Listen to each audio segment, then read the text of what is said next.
बहू, मेरे से जबान मत लड़ा, बता रही हूं मैं, जबान खींच के हाथ में दे दूंगी। बेटी पैदा करके कुछ ज्यादा ही नहीं उछल रही है तू? तुझे समझ में आ रहा है कितने खर्चे बढ़ गए इस घर के? हर महीने तेरे पति को कुछ कुछ पैसे दहेज के लिए निकाल के रखने पड़ेंगे, तब तो जाकर पार लगेगी ना तेरी बेटी। माँ जी, मैं आपसे बात नहीं कर रही, मैं आपसे नहीं पूछ रही, मैं अपने पति से बातें कर रही। कहीं से लेकर आई है तू क्या? है तो मेरा ही बेटा ना। आई बड़ी पति वाली, खटता रहता है मेरा बेटा पूरे दिन, ये तो तुझे दिखाई नहीं देता। आई है बेटी को कलेक्टर बनाने। कलेक्टर बना लेना, मना किसने किया है? फोन करके मंगा ले अपने भाई बाप से पैसे, अपनी बेटी को जितना पढ़ाना है पढ़ा ले। कांता जी लगातार अपनी बहू सुशीला को चिल्लाए जा रही थी। सुशीला भी जिद पर अड़ी थी। असल में सुशीला के 2 बच्चे थे, बेटा आरव 10 साल का और बेटी जूही 5 साल की। विनोद ने बेटे का एडमिशन एक अच्छे प्राइवेट स्कूल में करा दिया था और बेटी का एडमिशन वहीं पास के मोहल्ले में ही करा दिया। कम फीस के चलते उसमें बच्चे भी ज़्यादा थे, पढ़ाई भी ढंग से नहीं हो पाती, बस नाम का स्कूल था। सुशीला किसी भी कीमत पर जूही को वहां नहीं भेजना चाहती थी, वो भी जूही को आरव के साथ उसी के स्कूल में डालना चाहती थी। सुशीला ने कितनी बार ही अपने पति विनोद से कहा भी कि जूही का एडमिशन आरव के स्कूल में ही करवा दो, लेकिन बीच में ही कांता जी कूद पड़ती। वो जूही का एडमिशन आरव के स्कूल में नहीं करवाने देना चाहती थी, क्योंकि आरव के स्कूल की फीस 8,000 महीने जाती थी।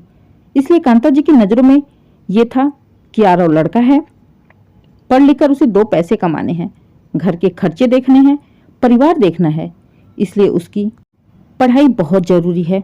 इसलिए वो अच्छे स्कूल में पढ़ेगा। और जूही ठहरी लड़की कितना भी पढ़ लेगी, आखिरकार ससुराल में जाकर किचन ही तो संभालने होते हैं। और मान लो अगर कमाने भी लगे तो कौन सा अपने माँ बाप को देगी? देगी तो ससुराल वालों को ही ना। इसलिए हम अपने पैसे क्यों खर्च करें उसके पीछे, उसकी अच्छी पढ़ाई लिखाई करने में? इससे अच्छा है कि दहेज तो देना ही है, तो हर महीने कुछ कुछ पैसे दहेज के लिए ही उसके नाम से जमा कर दें। कांता जी की सोच बहुत लंबी थी, लेकिन सुशीला बिल्कुल ही कांता जी के उल्टा सोचती थी। वो अपनी बेटी को अच्छी शिक्षा देना चाहती थी, उसे भी आरव के स्कूल में डालना था। उसने भी अपनी बेटी के लिए कुछ सपने देखे थे जो किचन तक ही सीमित नहीं थे। वो जमाने के हिसाब से अपनी बेटी को पालना चाहती थी। बस इसी बात को लेकर आज घर में बवाल हो रहा था। सुशीला के कहने पर जब विनोद जूही का एडमिशन आरव के स्कूल में कराने भी जाता तो कांता जी तुरंत उसे अपनी कसम देकर रोक लेती। वो किसी भी कीमत पर अपने बेटे का पैसा बर्बाद नहीं करना चाहती थी। उनकी नज़रों में वो पैसा बर्बाद ही था जो जूही के ऊपर लगाया जा रहा था। इसलिए सुशीला आज अपनी बेटी के लिए सबके सामने ढाल बनकर खड़ी थी। आज उसने ठान लिया था, चाहे कुछ भी हो जाए, बेटी का एडमिशन वो आरव के स्कूल में करा कर ही रहेगी। सुशीला ने विनोद से कहा, विनोद, आपको मेरी बात समझ में नहीं आ रही? कितनी बार कहा, बेटी की पढ़ाई का नुकसान हो रहा है, समय निकलता जा रहा है, उसका एडमिशन जल्दी करवाओ आप। हाँ सुशीला, मैं एडमिशन तो करवा दूं, लेकिन माँ को तो बोलो, उनसे तो पूछो। अगर उन्होंने हाँ कर दी तो मैं अभी जाकर एडमिशन करवा दूंगा। एक बात बताओ विनोद, बेटी तुम्हारी माँ ने पैदा की है या तुमने पैदा की है? मेरे पास तुम अपनी माँ से पूछ के आए थे। सुशीला, ये कैसी बातें कर रही हो? माँ को तो तुम जानती हो ना? माँ को मुझे जानना भी नहीं है विनोद, मैं बस इतना जानती हूँ कि मेरी बेटी का एडमिशन आरव के स्कूल में ही होना चाहिए। विनोद, आप समझने की कोशिश करिए, आप अभी से दहेज के पैसे इकट्ठा कर रहे हैं, उससे क्या मिलेगा? हम जितना भी दहेज देंगे लड़के वालों के लिए कम ही पड़ता है। बेहतर होगा कि हम इसी पैसे से अपनी बेटी को इस लायक बना दें कि सामने से किसी की हिम्मत ही ना हो कि दहेज मांगने की। आप थोड़ा अलग भी तो सोच सकते हैं ना। अरे बहू, कहने में करने में बहुत अंतर होता है। तुम्हारी जबान जैसे चल रही है ना, वैसे जिंदगी नहीं चलती। माँ जी, आप चुप रहिए, मेरी बेटी की जिंदगी का सवाल है। मैं यहाँ पर किसी भी कीमत पर चुप नहीं रहूंगी। नहीं जमा करवाने मुझे दहेज के लिए पैसे, मुझे अपनी बेटी को पढ़ाना है। भगवान ने चाहा तो मेरी बेटी खुद पढ़ लिखकर इस लायक हो जाएगी कि दहेज की चिंता ही नहीं रहेगी। ठीक है, तो कर ले अपने मन की, मैं भी मरूंगी नहीं, जिंदा ही रहूंगी। देखती हूँ तो अपनी बेटी की शादी बिना दहेज से कर लेगी? 1 रुपए भी दहेज में देने ना दूंगी अपने बेटे को, समझ लेना तुम मेरी बात को। बेटे से बेटी की तुलना करने चली है? माँ जी, आप बेटियों को जितना नीचे समझती हैं ना, शायद आपकी सोच की वजह से ही तो भगवान ने आपको एक बेटी नहीं दी, क्योंकि बेटी वालों का दिल बहुत बड़ा होता है और आपके पास तो दिल ही नहीं है। शायद इसलिए आपकी बेटी भी नहीं है, तो आप क्या समझोगी बेटी का दुख? अरे तो कौन से नरक में हूं, अच्छा ही है नहीं है बेटी तो। आए दिन का कलेश कौन पालता, छुट्टी है। फिलहाल सुशीला कांता जी के मुंह नहीं लगना चाहती थी। विनोद से लड़ झगड़ कर आखिरकार उसने आरव के स्कूल में रूही का एडमिशन करा ही लिया। अब सुशीला बहुत ही खुश थी। अब उसकी बेटी भी अच्छी शिक्षा पाएगी। सुशीला को आए दिन कांता जी के ताने जरूर सुनने को मिलते थे, बना ले कलेक्टर बिटिया को। लेकिन सुशीला सास की बातों को सीरियस ना लेते हुए अपने काम में लगी रहती। धीरे धीरे समय निकलता गया और आज सच में इतनी लड़ाई झगड़ा, इतने तनाव के बाद आखिरकार सुशीला की मेहनत रंग लाई। समय के साथ साथ बेटी बड़ी होती गई और आज वो सच में एक सफल डॉक्टर के रूप में सुशीला के सामने खड़ी थी। बेटे को भी एक अच्छी सरकारी नौकरी लग गई थी। अब सुशीला का सपना पूरा हो गया था। जैसे ही जूही सुशीला के सामने डॉक्टर के रूप में आती है, सुशीला की आंखों में आंसू आ गए थे। बेटी को गले लगाकर रो पड़ी थी वो। विनोद भी खड़े खड़े मुस्कुरा रहे थे। उसने सुशीला के कंधे पर हाथ रखते हुए कहा, सच में सुशीला, तुम बेटी के भविष्य के लिए माँ के साथ साथ उसकी किस्मत से भी लड़ गई। आज जूही जो कुछ भी है तुम्हारी देन है। इतना सुनते ही सुशीला का सीना गर्व से चौड़ा हो गया था। उसे अपनी बेटी पर नाज हो रहा था। जूही को लाकर वो अपनी सास के सामने खड़ी कर देती है और कहती है, देखिए माँ जी, बन गई मेरी बेटी एक कुशल डॉक्टर। हाँ हाँ देख रही हूँ, अब तो तुम्हारे सपने पूरे हो गए ना। अब शादी भी करो इसकी, देखती हूँ अब तो असली मजा आएगा। डॉक्टर बन गई है तो कौन सा कमा के तुम्हें देगी। माँ जी, अब तो सुधर जाइए। माना कि मेरी बेटी मुझे कमाकर नहीं देगी और मुझे चाहिए भी नहीं, क्योंकि मेरे लिए मेरे पति ही काफी हैं।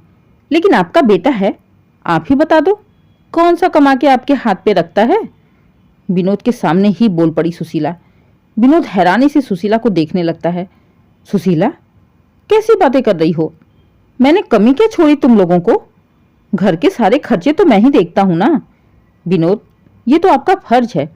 आप अपने पैसे से क्या करते हो उससे माँ जी को मतलब नहीं है। तो वैसे ही मेरी बेटी अपने पैसों से क्या करेगी, मुझे उससे क्या लेना देना है। मुझे तो इसी बात की खुशी है कि मेरी बेटी आज अपने पैरों पर खड़ी है। कुछ दिनों बाद ही जूही सुशीला को राज के बारे में बताती है। राज जूही के साथ ही पढ़ता था और इस समय प्रैक्टिस भी जूही के साथ ही कर रहा था। जूही और राज दोनों ही एक दूसरे को बहुत प्यार करते थे। राज के बारे में जानकर सुशीला राज के माँ बाप से बातें करती है। राज के माँ बाप को भी कोई ऐतराज नहीं था। आज राज के माँ बाप राज का रिश्ता जूही के लिए लेके आए थे। जूही इन्हें बहुत पसंद थी। बातों ही बातों में सुशीला जी ने धीरे से राज के माँ बाप से कहा, भाई साहब, अगर आप लोगों की कोई भी इच्छा है तो आप हमें बता दीजिए। इतना सुनते ही कांता जी के कान खड़े हो गए। वो मुस्कुराकर अपनी बहू को देखने लगी। उनकी मुस्कुराहट के पीछे ये था कि देख लो, कितना भी पढ़ा लिखा लोगी, दहेज देना ही पड़ता है। अब सुनो उनकी मांग, तब तुम्हें समझ में आएगा कि मैं कहाँ गलत थी। सास की मुस्कुराहट के पीछे का मतलब सुशीला अच्छी तरह से समझ रही थी। ये बात पूछते हुए उसके दिल की धड़कनें भी बढ़ी हुई थीं। कहीं अगर ये सच में इन लोगों ने कोई मांग कर दी तो आज वो अपनी सास के सामने हार जाएगी, गलत साबित हो जाएगी। लेकिन राज के पापा ने कहा, बहन जी, आप हमें क्या दहेज देंगी? आप तो हमें खुद साक्षात लक्ष्मी दे रही हैं, जो घर के साथ साथ बाहर का भी काम संभाल लेगी। इस लक्ष्मी का मोल कुछ पैसों से तो नहीं किया जा सकता। और मैं दहेज मांगूंगा तो कैसे? जिस पोस्ट पर मेरा बेटा है उसी पोस्ट पर आपकी बेटी भी तो है। तो जब बेटी भी कंधे से कंधा मिलाकर बेटों के साथ खड़ी है तो फिर दहेज किस बात का? दोनों बच्चों की खुशी में ही हमारी खुशी है। इतना सुनते ही सुशीला के चेहरे पर एक विजयी मुस्कान, आंखों में आंसू आ जाते हैं।